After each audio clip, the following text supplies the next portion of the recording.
पहला सैमुएल बाब 31।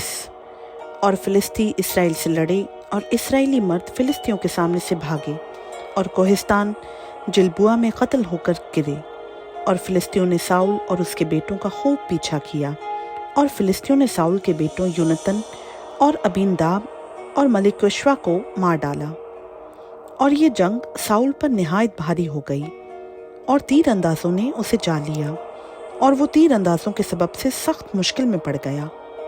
तब साउल ने अपने सिलाबरदार से कहा, अपनी तलवार खींच और उससे मुझे छेद दे, ता ना हो कि ये नामख्तून आए और मुझे छेद लें और मुझे बेइज्जत करें। पर उसके सिलाबरदार ने ऐसा करना ना चाहा, क्योंकि वो निहायत डर गया था।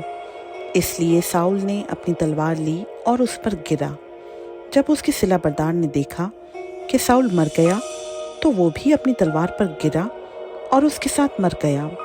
सो साउल और उसके तीनों बेटे और उसका सिलाबरदार और उसके सब लोग उसी दिन एक साथ मर मिटे।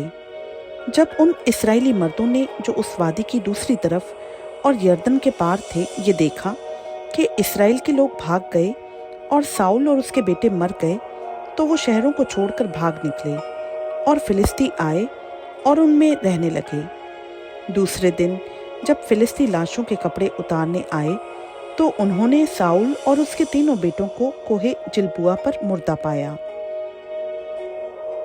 सो उन्होंने उसका सर काट लिया और उसके हथियार उतार लिए और फिलिस्तियों के मुल्क में कासिद रवाना कर दिए, ताकि उनके बुत खानों और लोगों को ये खुशखबरी पहुंचा दें।